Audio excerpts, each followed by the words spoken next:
I never expected the worst morning of my life to start with a gallon of milk. That's the kind of thing you only notice looking back. How ordinary the moment was right up until it wasn't. I'd been retired 3 years by then, which is its own strange adjustment after 34 years working the rail line, and most of my days had settled into a rhythm that didn't ask much of me. Coffee at 6, the newspaper, even though I mostly just looked at the headlines now.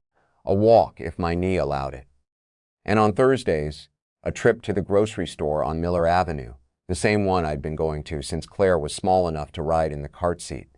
That Thursday started no different than any other.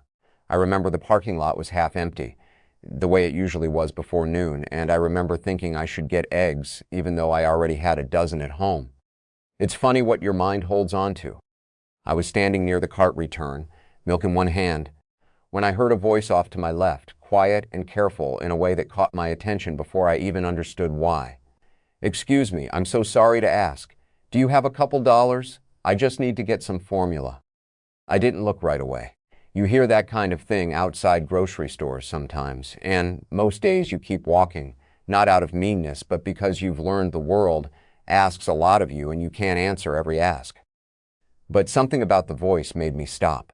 It had a shape to it I recognized before my mind caught up with why.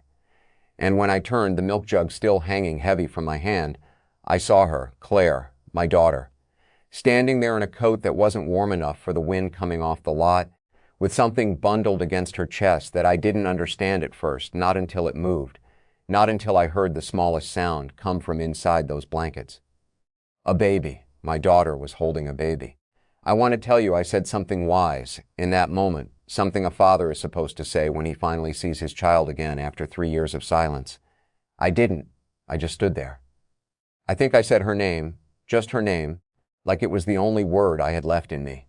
She looked up, and for a second, neither of us moved, like we were both waiting to see if the other one was really there, or if we'd imagined it out of sheer exhaustion. She looked different, thinner in the face, older around the eyes than 31 should look, but it was her, unmistakably her, and my first instinct, before the shock, before the questions, before any of it, was just relief. A relief so strong it nearly buckled my knees right there in the parking lot. "Dad," she said, and her voice cracked on the word. "Please don't be angry." Angry.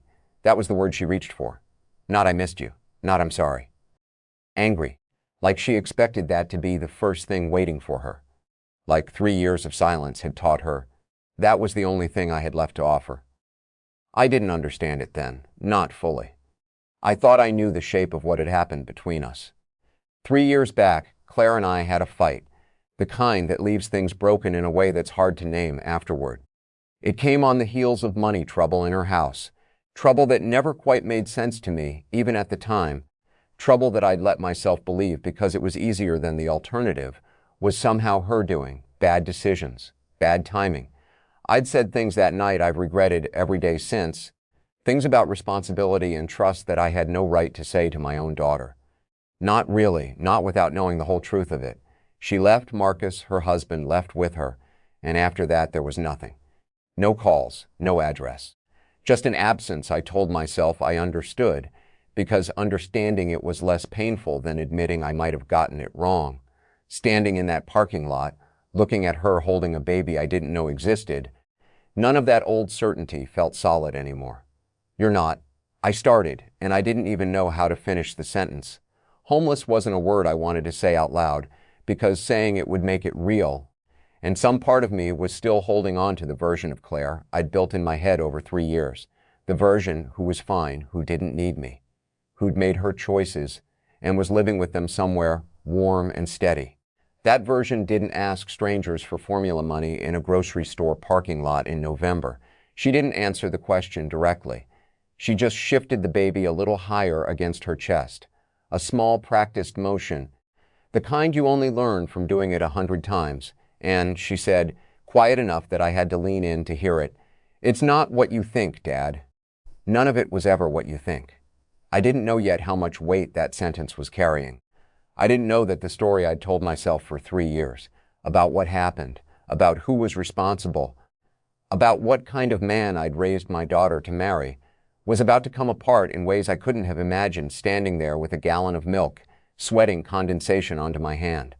All I knew in that moment was that my daughter was cold and tired and holding a baby who had my blood in her, even though I'd never laid eyes on her before, and that whatever had happened in those 3 years, I wasn't going to let her stand in a parking lot asking strangers for help.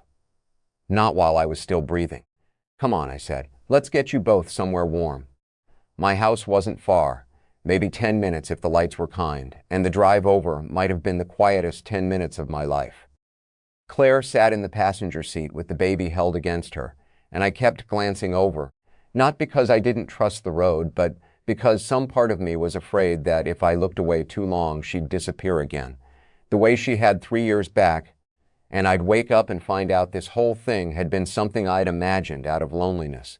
She didn't say much, neither did I. There's a kind of silence that isn't empty, though, and that's what filled the car, the kind where both people have too much to say and no idea which piece to say first. When we got inside, I turned the heat up higher than I needed to, mostly for something to do with my hands. Claire sat at the kitchen table, still holding the baby, and I noticed the way her eyes moved around the room, the way you look at a place you used to know when you're not sure if you're still allowed to feel at home in it. Nothing much had changed since she'd last been there. Same table, same chairs. Her mother's old cookbook still on the shelf above the stove, untouched, because I never had learned to cook much beyond what I already knew. "She's beautiful," I said, nodding toward the baby, because it was true and because I didn't know what else to say yet that wouldn't come out wrong. "What's her name?" "Sophia," Claire said, and something in her face softened saying it. The first real softness I'd seen since the parking lot. "She's 4 months. 4 months." I did the math without meaning to. 4 months meant Claire had been pregnant during a stretch of time I knew nothing about, had gone through all of it. The fear and the waiting and the delivery, without a single phone call to let me know. That thought sat heavy in my chest, not as anger, but as something closer to grief. I'd missed it, all of it. And I understood, sitting there, that the version of events I'd carried around for 3 years. The one where Claire left because she didn't need her family, because she'd chosen a different life and was doing just fine without us. That version had never been true. Nobody who was doing fine ended up asking a stranger for formula money. "Claire," I said carefully, "what happened? After you left, I need you to tell me." She looked down at Sophia for a long moment before answering, like she was gathering the words up from somewhere she didn't visit often. "It's a long story, Dad. I've got time." She almost smiled at that, the way she used to when she was a teenager, and I'd say something that sounded more like a threat than an offer. But the smile didn't last. "Marcus handled everything," she said finally. "The finances, I mean. After we got married, he said it made sense, since he understood all the paperwork side of things better than I did. He used to do that kind of work, you know, filing, loan documents, that sort of thing, back when he worked at the union office for a while." I remembered that, vaguely. Marcus had done some administrative work early on, before he and Claire got serious, something with paperwork and records. I hadn't thought about it in years. It struck me now only as a small, ordinary detail, the kind of thing you'd mention in passing and forget 5 minutes later. I had no idea yet how much that detail would come to matter.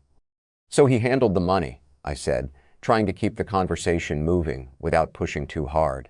"And something went wrong. Something went wrong," she echoed, and her voice had an edge to it now, tired and worn thin. "That's one way to put it.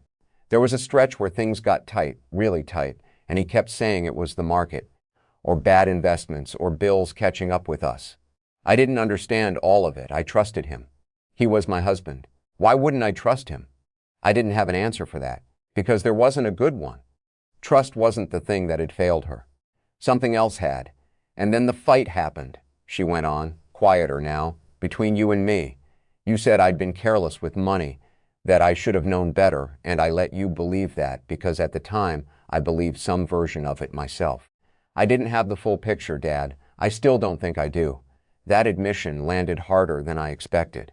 I'd spent 3 years replaying that argument in my head, 3 years believing I understood exactly what had gone wrong and exactly who was to blame, and here she was telling me she'd never fully understood it either. Two people carrying the same wound, both convinced they knew its shape, and neither of us had the whole truth. Sophia stirred against her, a small fussy sound, and Claire shifted automatically to soothe her, patting her back in slow, practiced circles. I watched my daughter do that. Watched her be a mother to a child I hadn't known existed an hour ago, and something in me set hard and still the way it used to when I'd trace a wiring problem back through a wall and finally find the short. I didn't have all the pieces yet, but I knew, sitting at that table, that I wasn't going to let this go until I did. I'm not going to be angry, I told her, and I meant it as much as I could mean anything in that moment. But I need you to tell me everything you remember, every piece of it, even the parts that don't make sense to you, especially those. Claire looked at me for a long moment, like she was deciding whether the version of her father sitting across from her now was different from the one who'd said those hard words 3 years back. Whatever she saw must have been enough, because she nodded, slow and small, and said, "Okay, I'll try." I got up and put the kettle on, more out of habit than need, and as I stood there with my back to her, listening to the water start to hiss, I thought about that little detail she'd mentioned, Marcus and his paperwork. His time at the union office, the ordinary forgettable fact of it. I didn't know yet why it kept snagging at the edge of my mind. I only knew that it did the way a loose wire hums faintly, before you find out what it's really connected to. The kettle finished boiling behind me, and I poured 2 cups out of habit, though neither of us touched them much. I sat back down across from Claire, and she started talking, slow at first, like she was walking back into a room she'd kept locked for a long time. She took me back 5 years, before any of the trouble started, back when Marcus was still someone I thought I understood. I remembered him from those early days, polite, a little too eager to please, the kind of young man who shook your hand a beat too firm because he'd read somewhere that a firm handshake mattered. He and Claire had been married a year or so by then, and money was tight the way it is for most young couples. Nothing alarming, just the ordinary squeeze of rent and bills, and trying to get ahead of it all. Marcus had said he could help. He knew his way around financial paperwork, he told them, from his time working at the union office, doing filing and record keeping. Consolidating some debt into a home refinance, he said, would ease the pressure, lower the monthly numbers, give them room to breathe. Claire told me she hadn't thought twice about it at the time. Why would she have? It sounded sensible, the kind of practical decision responsible young couples make, and Marcus handled it all himself. The forms, the meetings, the signatures. She remembered signing where he told her to sign, and not looking too closely at the rest, because she trusted him, and because that's what you do when you love someone and they tell you they've got it handled. I never saw all the paperwork, she said, turning her cup slowly on the table without drinking from it. He'd bring me pages to sign, and I'd sign them, and that was that. I didn't think there was any reason to read every line. He was my husband. I understood that. I'd trusted people my whole life the same way, on faith, because that's how families are supposed to work. But something about the way she described it, the pages handed to her, the signing without reading, sat wrong in my chest. A small, persistent wrongness I couldn't yet name. Then she moved forward in the story, to 3 years back, to the stretch of months before everything broke apart. Money had started disappearing in ways that didn't add up, she said. Marcus blamed the market, blamed bad investments, blamed one thing after another, and each explanation sounded plausible enough on its own that she never stacked them together to see the fuller shape of it. Bills went unpaid. Then more serious bills. Then a conversation with me at this same table where I'd asked her, not gently, I remembered that much clearly, how she and Marcus had let things get so far off track. You said I should have known better, she reminded me, and I felt the words land the way they must have landed on her 3 years ago, sharp and final. You said a grown woman ought to keep track of her own household. I didn't have an answer for you, Dad, because I didn't understand it myself. I just felt ashamed. So I stopped trying to explain, and I left because it was easier than standing there and being told I'd failed at something I still don't fully understand. I sat with that a moment, the old shame of that conversation rising up fresh, as if no time had passed at all. I remembered saying those words. I remembered believing every one of them at the time, certain I was speaking some hard truth she needed to hear. I hadn't considered, not once in 3 years, that I might have been aiming my anger at the wrong person entirely. After that, Claire went on, Marcus said we should get some distance from the family for a while. Said you and I needed time to cool off, that it wasn't healthy to keep having the same fight. I believed him. It made sense at the time. Everything he said always made sense at the time. That was the strange thing about it. It was only after we left, after the distance stretched from weeks into months into years, that I started to wonder if the distance had ever really been about you and me at all. I looked at her carefully. What do you mean? She shook her head slowly, like she was still turning the thought over herself. I don't know exactly. It's just, every time I thought about reaching out to you, he had a reason why I shouldn't. Not too soon, he'd say. Give it more time. And somewhere in all that time, things kept getting worse, and I kept thinking it was my fault, because that's what I'd been told, by you and by him both, even if you didn't mean it the way it landed. The photograph came to mind then, the one I still kept in my wallet, worn soft at the corners, Claire at maybe 7 years old, gap-toothed and grinning, sitting on my shoulders at the county fair. I hadn't looked at it in a while, but I felt its weight in my pocket just then, a reminder of a version of my daughter I'd never stopped loving, even during the 3 years I'd convinced myself I understood why she'd gone. Claire, I said, do you still have any of that paperwork? The refinancing documents? Anything with Marcus's handling on it? She frowned, thinking. I don't know. Maybe. There might be something in the boxes I brought with me. I didn't have much room to bring things, but I kept a folder of documents, just in case. Why? Because something's not sitting right with me, I said, and it was the truest thing I could tell her in that moment, even though I couldn't yet explain what it was. 34 years of diagnosing electrical faults teaches you something about instinct, the sense that a problem you can't yet see is still there, still live, humming quietly behind a wall. You haven't opened up yet. I want to see the actual paperwork. Claire, not just what he told you, the real documents. Every page. She looked at me for a long moment, something shifting behind her tired eyes. Not quite hope, not yet, but something close to it. The first small movement toward believing that someone besides her might finally be willing to look closely enough to find the truth. Okay, she said. I'll find it. It took Claire 2 days to locate the folder, buried at the bottom of a cardboard box she'd been carrying from one temporary place to another for longer than I wanted to think about. When she finally set it on my kitchen table, it wasn't much to look at. A thin manila folder, corners soft and worn, the kind of thing that could easily be mistaken for unimportant. I remember thinking, as I opened it, how strange it was that something so small and unremarkable might be carrying 3 years of buried truth inside it. The documents inside were a mess of refinancing paperwork, bank statements, and letters. I didn't fully understand on first read. There were terms and clauses that meant little to a retired electrician, no matter how many bills I'd paid over the years. I could feel the shape of something wrong in there, the way you feel a draft in a house before you find the gap it's coming through. But I didn't have the tools to trace it myself. I needed someone who understood this world the way I understood circuit breakers and conduit. That's when I thought of Denise Ochoa.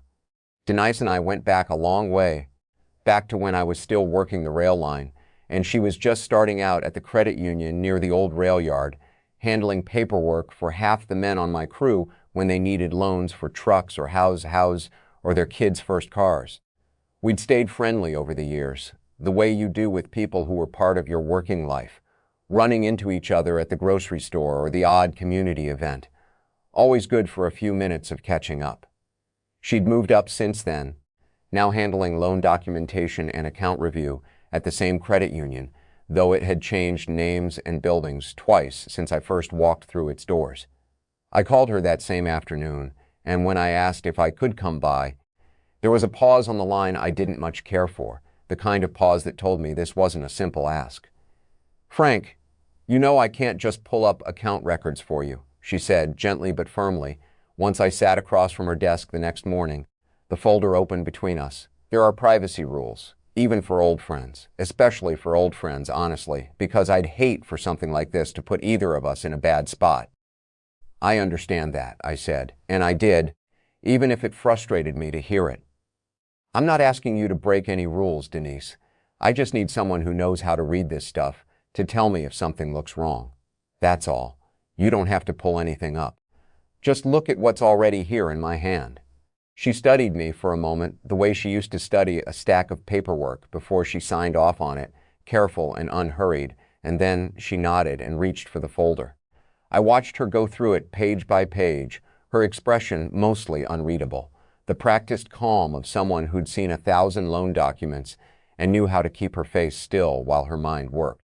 It was maybe the fourth or fifth page, and when I saw something shift behind her eyes, small but unmistakable, like a light flickering in a room you thought was empty. "Frank," she said slowly, "when did you say this refinancing went through?" I told her the date, the one Claire had mentioned, back when Marcus first proposed the idea of consolidating their debt. Denise didn't answer right away. She flipped back a page, then forward again, comparing something I couldn't quite see from my side of the desk. "This is your signature here, isn't it? On the refinancing authorization." I leaned over to look. It did look like my signature, or close enough that I wouldn't have questioned it if I'd come across it in a stack of my own paperwork. But I had never signed anything like that in my life. I'd never even been asked to. "That's not possible," I said. "I never signed any refinancing document for Claire and Marcus. I didn't even know about it until she told me a few days ago." Denise's expression didn't change much, but something in the way she went still told me she was taking that seriously.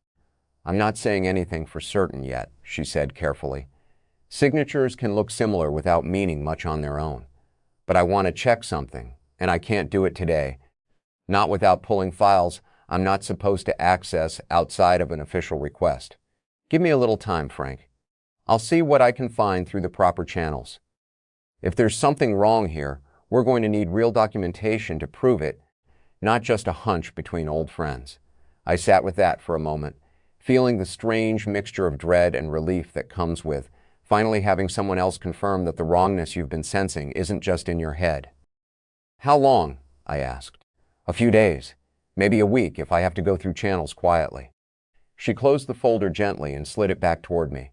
"Frank, I have to ask, if this is what it looks like it might be, are you prepared for what that means? Not just for Claire. For you too. Your name is on this document. If someone forged it, that's serious, and it's going to open up questions you might not be ready for." I thought about the parking lot, about Claire's thin coat and Sophia's small fussing cries, about 3 years of silence built on a version of events that was starting to look less and less true with every page in that folder. I thought about the words I'd said to my daughter at this very kitchen table, words I couldn't take back no matter how badly I wanted to now. "I've been ready for the truth since the moment I saw my daughter asking strangers for formula money," I said. "Whatever it costs to get there, I want to know." Denise nodded slowly, like she'd expected that answer and respected it all the same. "Give me some time," she said again. "I'll call you as soon as I know something real." I drove home that afternoon with the folder on the passenger seat beside me, the same seat Claire had sat in a few days before, and I couldn't shake the feeling that whatever Denise found in that paperwork was going to change everything. I thought I understood about the last 3 years of my life. The call came 6 days later, on a Tuesday morning while I was out back trying to fix a gutter that didn't really need fixing, the kind of small job I'd taken to inventing for myself just to keep my hands busy while I waited. Denise's voice on the phone was careful in a way I recognized immediately, the same careful tone she'd used in her office, and I felt my stomach tighten before she'd said more than my name. "Frank, can you come by this afternoon? I found something." Lie. "I think you need to see it in person." I was in my truck within 20 minutes. Denise met me not at her desk this time, but in a small back office, the kind with a closed door and no windows facing the lobby. Lie. And I understood without being told that whatever she'd found wasn't something she wanted floating around in the open. She had a folder of her own now, thicker than the one Claire had given me, and she set it on the table between us without opening it right away. "I want to walk you through this carefully," she said, "because it's not simple, and I don't want you jumping to conclusions before you've seen the whole picture. But I also don't want to sit on this any longer than I have to." I nodded, and she opened the folder. The first thing she showed me was a copy of the original refinancing authorization, the same one I'd seen in Claire's folder, my signature sitting there at the bottom in blue ink, looking for all the world like something I'd written myself. But next to it, Denise placed a second document, a sign-in sheet from the Union Hall, dated the exact same day as the refinancing paperwork. My name was on that sheet too, in my actual handwriting, alongside 40 other men from my old crew, because that had been the night of Ed Halloran's retirement dinner, the one I'd helped organize myself, the one where I'd stood up and given a speech I still remembered pieces of because I'd been nervous enough beforehand to write parts of it down. Lickage. You were at a Union Hall banquet 15 miles from the credit union branch where this document was supposedly notarized. Denise said quietly, "At the exact time this refinancing paperwork says you were sitting in an office signing it." I stared at the two documents side by side, my own name looking back at me from two different places at once. And I felt something in my chest go cold and still, the particular stillness that comes right before real anger, the kind that doesn't shout, just settles in and stays. "That's not my signature," I said, though I'd already known that the moment I understood the dates. "Somebody forged it. I believe you," Denise said, and there was something steady in the way she said it, like she'd already sat with this conclusion herself before calling me in. I pulled the original notary log, too. The notary who's listed on this authorization retired 11 years ago, Frank. She wasn't working the day this document says she notarized your signature. Why? Either someone forged her stamp as well, or someone had access to old notary supplies that should have been destroyed. I sat back in the chair trying to take in what she was telling me. Somebody hadn't just forged my name on a piece of paper. Lead. Somebody had planned this out carefully enough to fake a notary's involvement, carefully enough to choose a document type, and a process that would draw as little scrutiny as possible. This wasn't a moment of desperation. This was something built, piece by someone who understood exactly how the paperwork worked and exactly how to make it look clean. Marcus, the thought arrived whole, without effort, the same way a fault reveals itself once you finally trace the wire all the way back through the wall. Marcus, who used to work doing filing and record keeping at the union office. Marcus, who'd handled all the finances because he understood the paperwork better than anyone else in the house. Marcus, who'd told Claire not to reach out to her family, who'd kept explaining away the disappearing money with one plausible story after another, who'd made himself the only person standing between Claire and the truth of what was actually happening to their finances. "There's more," Denise said, and something in her voice made me brace myself before she even continued. I looked at the account history tied to this refinancing. The funds were disbursed properly, into a joint account, exactly like the paperwork says they should be. But 3 days later, large transfer moved most of that money into a separate account. An account that wasn't joint, an account that, as far as I can tell from what I'm allowed to see, was in Marcus's name alone. I felt the last piece of my old understanding of the last 3 years crack apart entirely. It hadn't been bad investments. It hadn't been market losses or unlucky timing, or any of the excuses Marcus had fed to Claire one after another for months. He had planned this from the beginning, used my identity, forged a document bearing my name, and quietly moved the money somewhere Claire would never think to look, all while positioning himself as the responsible one, the one who understood finances well enough that nobody needed to ask questions. "He set her up," I said, more to myself than to Denise, the words coming out low and hard. "He set us both up. He knew if anyone ever looked closely at this, it would look like I signed off on it, which meant either Claire trusted her own father's decision without question, or I was somehow involved myself. Either way, nobody had a reason to suspect him." Dee nodded slowly. "That's what it looks like to me, too, though I want to be careful here, Frank. I can confirm the discrepancies. I can confirm the timeline doesn't hold up. What I can't do is tell you for certain what was in anyone's head when they did this. That's going to take more than bank records. Lee, you're going to need this documented properly, maybe even legally, if you want it to hold up anywhere that matters." I sat there a long moment, staring at my own forged signature on a piece of paper that had quietly reshaped my daughter's entire life. I thought about the argument 3 years ago, the harsh words I'd said to Claire at my own kitchen table, words built on an assumption that had never once been true. She hadn't mismanaged anything. She hadn't been careless. She'd trusted her husband the way any reasonable person trusts a spouse, and he had used that trust, along with my own name, to strip away everything they had and then walk away clean, leaving her to carry the blame alone. "I need copies of all of this," I said. "Everything. The signature comparison, the sign-in sheet, the notary log, the account transfers. All of it. I can get you certified copies," Denise said. "It'll take a few more days to do it through the proper process, but I can have it ready." "Frank, I have to ask again, because it matters more now than it did a week ago. Once you have this, what are you planning to do with it?" I thought about Claire, thin and exhausted in that grocery store parking lot, holding a baby she'd nearly had to beg to feed. I thought about 3 years of silence, 3 years of her believing she'd failed her own family, 3 years of me believing the same thing about her, both of us carrying a shame that had never belonged to either of us. Waiting. I'm going to make sure my daughter never has to carry this again, I said. And I'm going to make sure the man responsible for it answers for what he did. Not with my fists. With this, I tapped the folder between us. This is more than enough rope for a man like that to hang himself with, if it's handled the right way. Denise closed the folder and slid it toward me, her expression steady. Then let's handle it the right way. I drove home that afternoon with the forged signature burned into my mind. And by the time I walked through my own front door, Claire was already at the kitchen table with Sophia asleep in the carrier beside her, the same spot where she'd been sitting nearly every day since that first afternoon in the parking lot.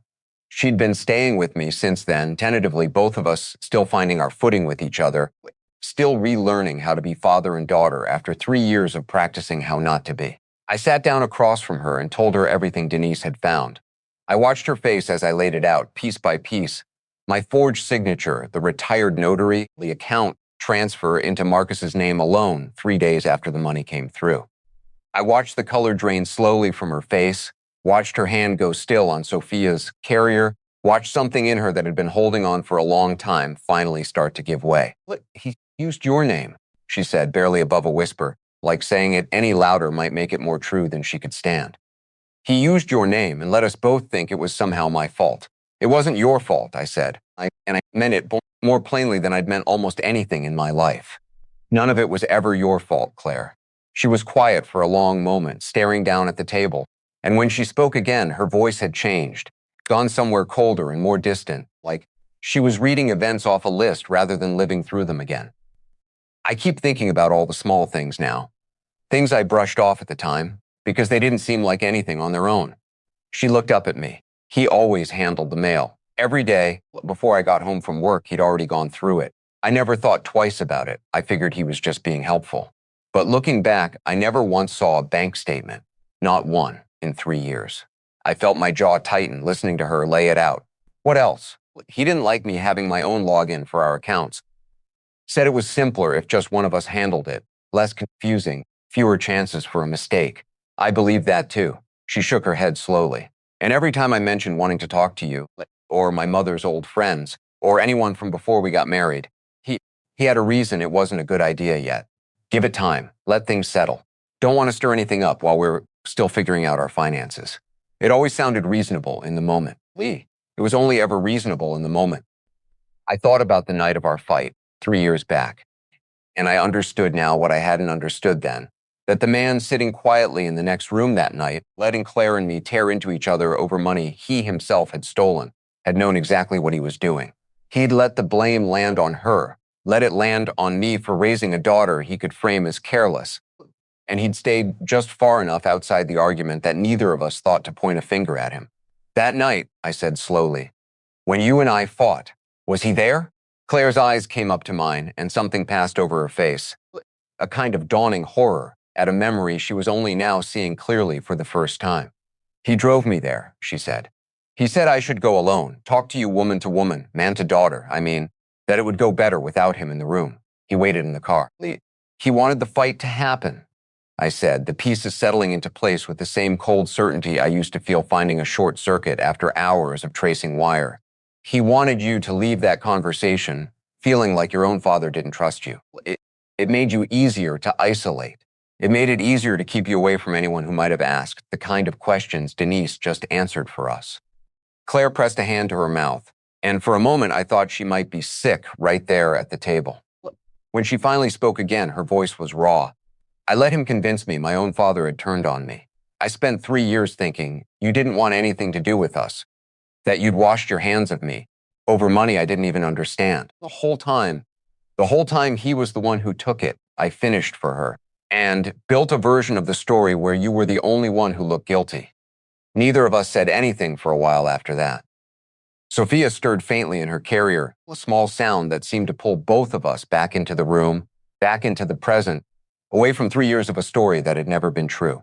I reached over and put my hand over Claire's on the table, the way I used to when she was small and scared of thunderstorms, and she let me, which felt like its own kind of forgiveness, even though there was nothing yet for her to forgive me for, except believing a lie I'd had no real reason to question.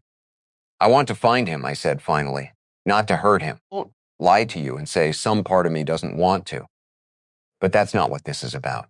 I want to find him because right now, he's out there somewhere living whatever life he built with what he took from you, and nobody's ever going to make him answer for it unless somebody does something about it. I want that somebody to be us. Claire looked at me for a long moment, and I could see her weighing something, turning it over the way she used to weigh decisions as a kid, cautious and thorough even when she was scared. I heard he moved, she said finally. A few states over. I don't know exactly where, but I know someone who might. A friend of his from before we got married. She reached out to me once a while back, just to check in. I was too ashamed. You don't have anything to be ashamed of, I said again, because it felt important that she hear it as many times as it took to start believing it. Find her. Reach out. We need to know where he is if we're going to do this the right way. With proof in front of people who'll have to listen. Claire nodded, slowly. Some of the old steadiness I remembered from her returning to her face. The daughter I used to know before 3 years of silence had worn her down to something thinner and more careful. Okay, she said. I'll try to find her tonight. Lipple. It took Claire 2 more days to track down the old friend, a woman named Priya, who'd known Marcus back before he and Claire were even married.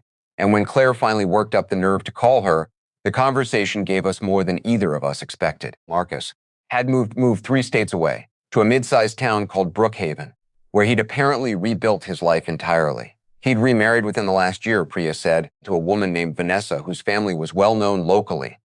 Her father ran a successful contracting business and sat on the board of the town's community foundation. Marcus, by Priya's account, had folded himself neatly into that world, respected, well-liked, active in the local chamber of commerce, the kind of man people pointed to as a model of quiet success. Hearing all that settled something heavy and sour in my stomach. While Claire had been surviving out of a car with an infant, asking strangers for formula money, Marcus had been shaking hands at Chamber of Commerce mixers and building a reputation as someone's trustworthy son-in-law. It was the kind of unfairness that made a man want to drive 3 states over and settle things with his fists. And I'll admit, sitting there listening to Claire relay what Priya had told her, that particular temptation crossed my mind more than once. But temptation isn't the same as a plan. I'd learned enough in 34 years of troubleshooting live wires to know that acting out of anger usually got you burned worse than the original problem ever would have. I called Denise the next morning to update her. She didn't sound surprised so much as concerned. Frank, I want to be straight with you, she said. What we have is strong. The signature mismatch, the notary discrepancy, the account transfer timeline, that's solid documentation. But strong evidence and an actual legal case aren't always the same thing, especially once state lines get involved and especially with time that's already passed. I looked into it a little. Depending on how the original loan was structured and what statute applies, there could be complications. What kind of complications?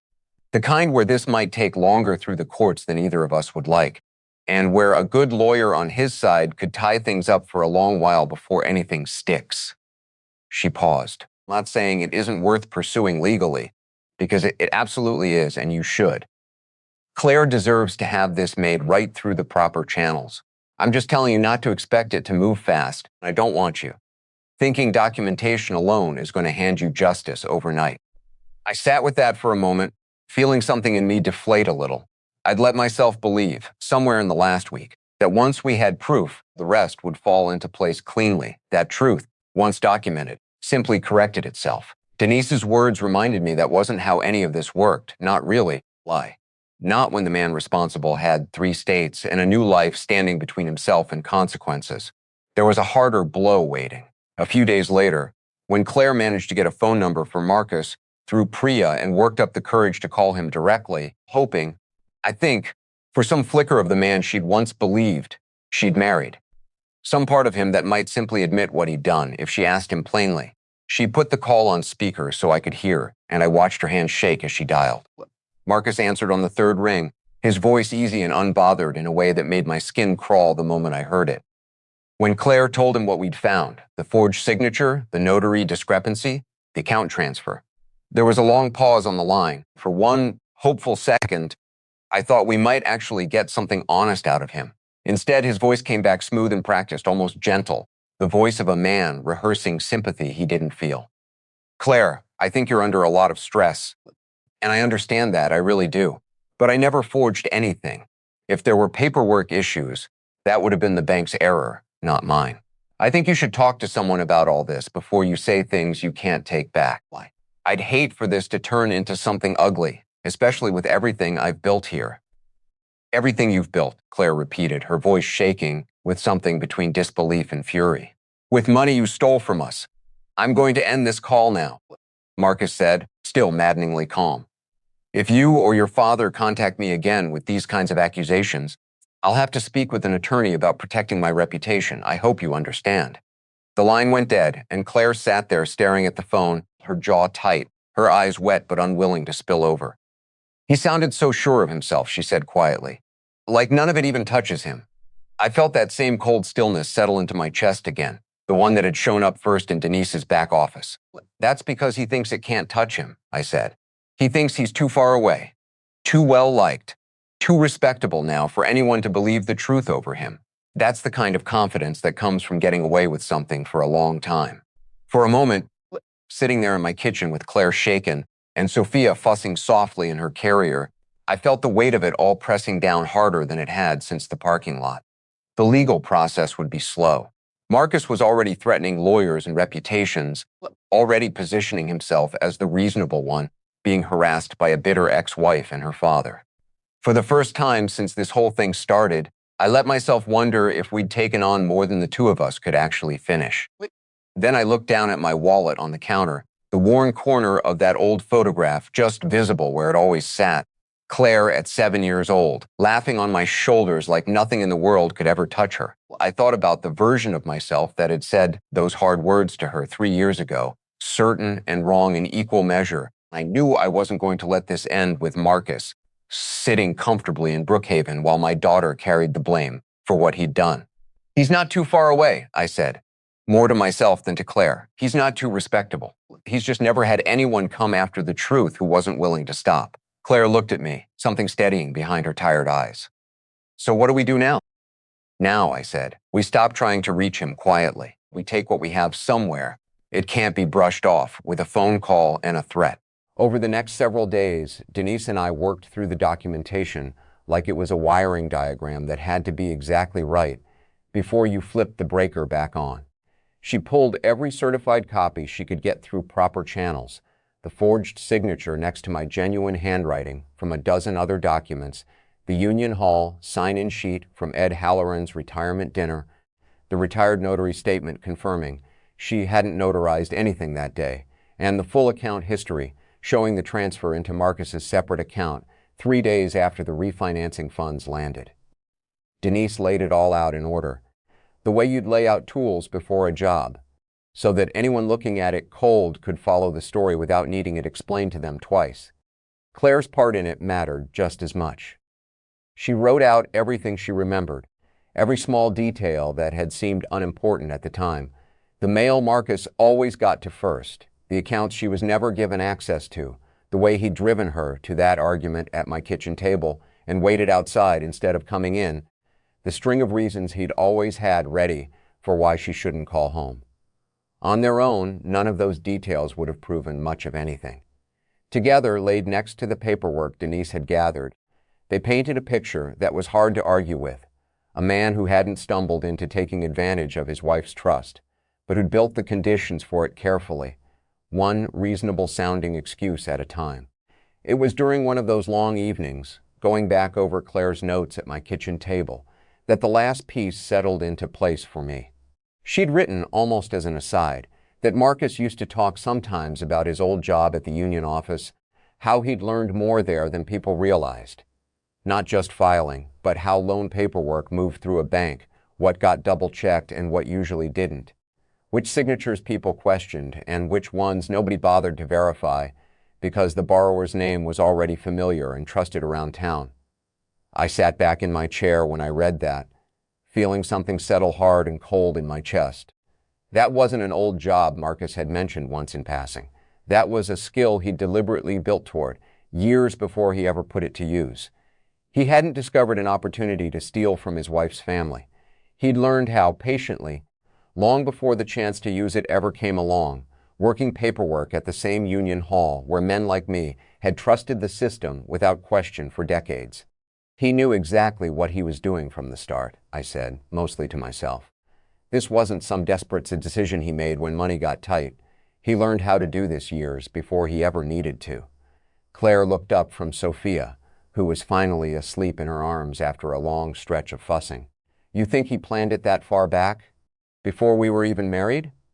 I don't know if he planned exactly this, I admitted, but he built the tools for it a long time before he used them. A man doesn't learn how loan paperwork slips past a bank's checks just for the fun of it. He learned it because somewhere in the back of his mind, he knew a use might come along someday. I thought of my own 34 years working live wires, learning every fault a system could throw at you, long before you ever needed that knowledge to save someone's life or your own. Marcus had learned a different kind of trade. He just used it to hurt people instead of protect them. We spent the following 2 days deciding how to bring everything together, the documentation, Claire's account, the timeline, into something that couldn't be waved away with a phone call and a threat about lawyers. Denise helped us understand what a formal fraud report to the bank's compliance division would require and what it wouldn't be enough to accomplish on its own. A report like that could take months to move, she warned us again. And even then it might only result in an internal investigation, not the kind of public reckoning that would actually restore Claire's name in the eyes of anyone who mattered to her. If you want this to actually stick, Denise said carefully, sitting across from us one evening, with the full folder spread out between us, you need more than paperwork moving quietly through channels. Paperwork alone didn't stop him from getting away with this for 3 years. You need it out where people who trust him now can't look away from it. I thought about Brookhaven, about Vanessa's father sitting on the Community Foundation board, about the Chamber of Commerce and all the polished respectability Marcus had built for himself 3 states away, all of it resting on a story nobody there had any reason to question. It wouldn't take a courtroom to shake that. It would take the truth arriving somewhere. He couldn't quietly turn it away at the door. There's an anniversary gala, Claire said suddenly, looking up from Sophia. Priya mentioned it when we talked. The Community Foundation Vanessa's father chairs. They're holding some kind of fundraising event in a couple of weeks. Marcus is supposed to be there.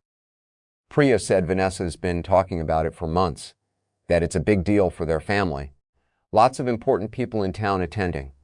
I felt something settle into place, steady and certain, the way it always did once I'd finally traced a fault all the way back to its source. That's where we go then, I said. Not to make a scene for the sake of it, to put the truth in front of the exact people whose good opinion he spent 3 years building. Denise studied me for a long moment. Frank, that's not a small thing to walk into. You'll want this airtight before you set foot in that room. No accusations you can't back up on the spot. Every document ready, every date confirmed, nothing left to chance. I understand, I said. I've spent 34 years making sure I never left a wire unchecked before I called a job finished. I'm not about to start being careless now, not with something this important. Claire reached over and put her hand on my arm, the same way I'd done for her at this table days before. Dad, she said quietly, are you sure about this? Once we do this, there's no taking it back. Everyone there is going to know. I looked at her, at Sophia, sleeping peacefully in her arms, at the folder of proof sitting between us on the table, 3 years of buried truth finally ready to see daylight. That's exactly the point, I said. Nobody should ever have to wonder again which one of you actually did something wrong. It's time everybody knew the truth. Both of you, and this whole family, have carried the wrong shame long enough. The gala was held at a banquet hall on the edge of Brookhaven, the kind of place with tall windows and a circular drive out front, the sort of venue that told you plainly this was a town where certain families mattered and everyone else understood their place around them. Claire and I arrived a little before the event was in full swing, dressed carefully, not to blend in exactly, but to not be dismissed on sight either. Denise had come with us, the folder of documentation secured in a leather portfolio she carried herself insisting she wanted to be there in person to speak to the paperwork if anyone questioned its authenticity. Sophia stayed behind with a neighbor Claire trusted, because whatever happened that night, it wasn't a place for a baby to be. I won't pretend my hands weren't shaking a little as we walked in. 34 years working live current teaches you to respect the moment right before you touch something you know can hurt you, and this felt like that same kind of moment, charged and irreversible. We found Marcus near the center of the room, holding a drink, laughing easily with a small cluster of well-dressed guests, looking every bit the respectable son-in-law Priya had described. Vanessa stood beside him, and a little further off, an older man I recognized from Claire's description as her father, greeting guests near the entrance to the main hall with the easy confidence of someone used to being the most important person in any room he walked into.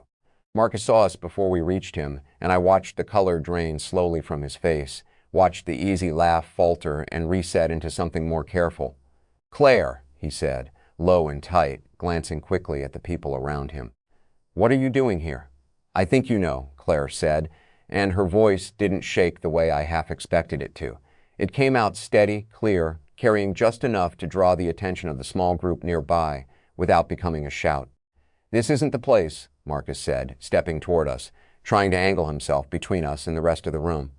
"Whatever this is about, we can talk about it privately. You're embarrassing yourself."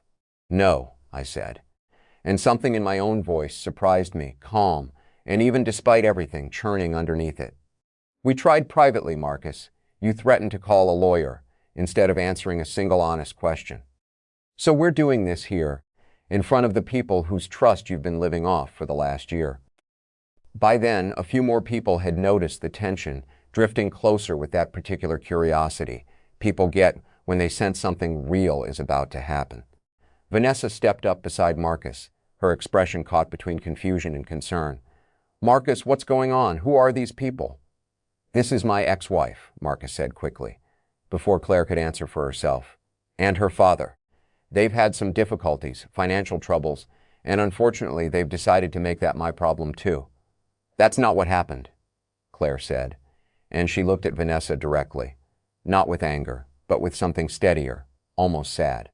"I'm sorry to do this to you tonight, of all nights, but I think you deserve to know the truth about the man you married, because I didn't get that chance, and it cost me 3 years I'll never get back." Denai stepped forward then, opening the leather portfolio with the same calm, unhurried manner I remembered from her office back home. "My name is Denise Ochoa. I'm a loan officer, and I've spent the last 2 weeks verifying documentation related to a refinancing that took place under fraudulent circumstances." She held up the first page, the forged signature next to a genuine sample of mine. "This is Frank Delaney's actual signature. This is the one that appears on a refinancing authorization from 3 years ago, submitted under his name, without his knowledge or consent." A small crowd had gathered by then, close enough to hear, far enough to still be watching rather than intervening. Vanessa's father had made his way over too, drawn by whatever instinct pulls a man toward trouble at his own event, and I watched his face carefully as Denise continued, laying out the evidence, piece by piece. The retired notary, who couldn't have notarized anything that day, the Union Hall sign-in sheet placing me 15 miles away at the exact hour the document claimed I'd signed it, the account transfer that moved the refinanced funds into an account bearing Marcus's name alone 3 days after the money arrived. "This is absurd," Marcus said, his voice rising now, the practiced calm from the phone call finally cracking under the weight of an audience he couldn't control. "Anyone can put together a folder of paperwork and make accusations. This is harassment, plain and simple." "Then explain the notary," Denise said evenly, holding up the retired notary's signed statement. "Explain why a woman who stopped working 11 years ago has her stamp on a document dated 3 years back. Explain why Frank Delaware was 15 miles away, surrounded by 40 witnesses at the exact time this paperwork claims he sat in your office and signed it." Marcus didn't have an answer for that. I watched him try to find one, watched his eyes dart toward Vanessa, toward her father, toward the small crowd now watching him with an entirely different kind of attention than they had 10 minutes earlier. Whatever story he'd been prepared to tell, it hadn't accounted for certified documents and a room full of witnesses. Vanessa's father stepped closer, his voice low but carrying its own weight, the voice of a man who hadn't built a career in business by ignoring evidence when it was placed directly in front of him. "Marcus," he said, "is any of this true?" The silence that followed felt longer than it probably was. Marcus opened his mouth once, then closed it again, and in that silence, I think everyone in that circle understood the answer without him needing to say it out loud.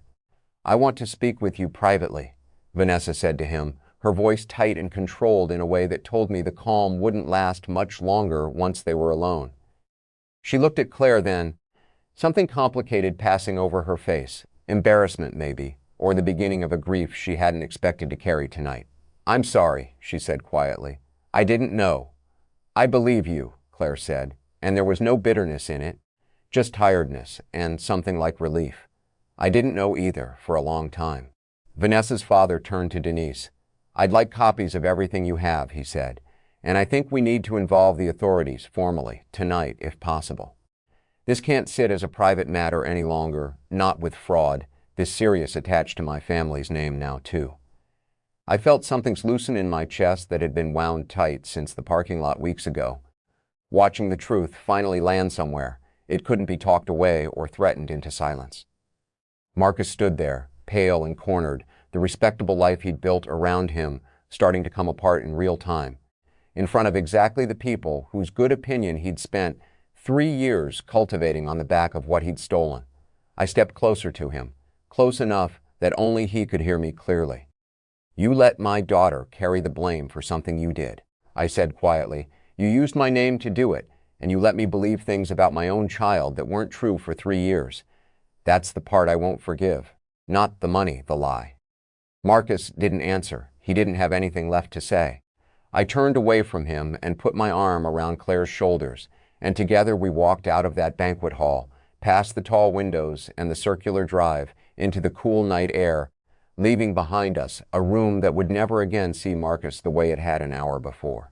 The drive home from Brookhaven took most of the next day, and Claire slept for a good part of it, Sophia dozing in her car seat behind us, and I found myself glancing over at both of them more than the road probably called for, still not quite believing any of it was real.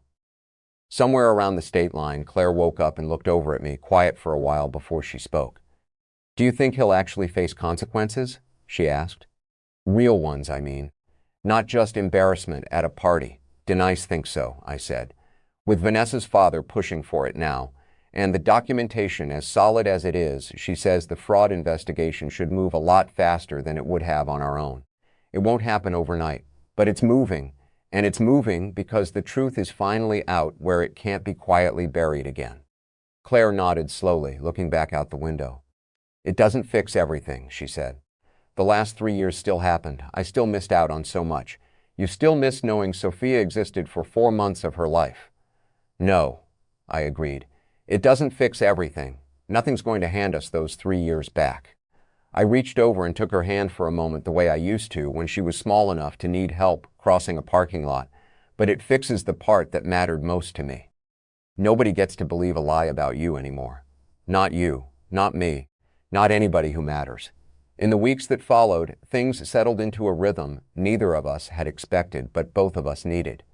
Claire and Sophia stayed with me while the legal process moved forward, Denise checking in regularly with updates that came slower than any of us wanted, but steadier than I'd feared. The fraud investigation opened formally, with the bank's compliance division finally forced to reckon with what their own paperwork had allowed to happen. Marcus's new life in Brookhaven, I heard through Denise, didn't survive the exposure. Vanessa filed for an annulment within a month. The Community Foundation quietly removed him from anything associated with their events.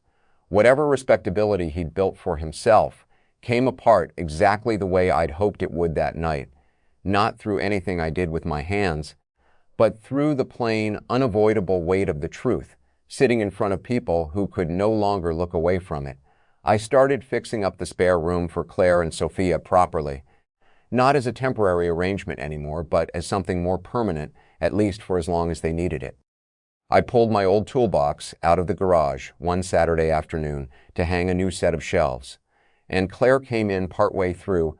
Sophia balanced on her hip watching me work the way she used to when she was a girl, sitting on an overturned bucket and handing me screws when I asked for them. "You still do that thing," she said, smiling for what felt like the first time in weeks without any tiredness behind it. "Line everything up before you start. Mom used to say you'd rather spend 20 minutes organizing than 5 minutes. Fixing something crooked. Your mother wasn't wrong," I said, and for a moment the mention of her didn't ache the way it usually did, softened instead by the sight of Claire standing there, steady again, holding a daughter of her own. Some things are worth doing carefully, even if it takes longer. That evening, after Sophia had finally settled down for the night, I found the old photograph still sitting in my wallet, the one of Claire at 7 years old, laughing on my shoulders at the county fair, and I took it out and set it on the kitchen table. Claire picked it up, studying it for a long moment, something soft moving across her face. "I didn't know you still carried this," she said. "Never stopped," I said. "Not once in 3 years. Not even when I thought I understood something about you that wasn't true." She was quiet for a moment, and then she reached into the diaper bag beside her and pulled out a small photo of her own, one I hadn't seen before. Sophia, just a few days old, red-faced and squinting in a hospital blanket, the only picture Claire had managed to keep from those first difficult months. She set it down next to the old photograph of herself, the two of them side by side on the table. 2 generations of the same stubborn Delaney chin. "Maybe we start a new one," she said. "A new photograph, something for both of us to carry going forward." I looked at the 2 pictures together, at everything they represented. The daughter I'd never stopped loving, even when I believed the wrong things about her, and the granddaughter I'd almost never gotten the chance to know at all.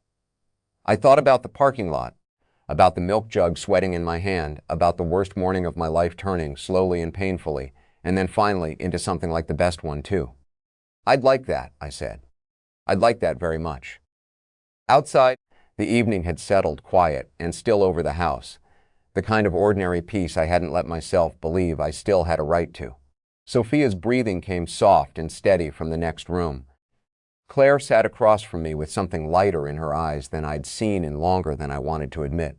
And, for the first time in 3 long years, I felt the weight I'd been carrying finally set itself down, gently, the way you finally set down a tool at the end of a long job well finished.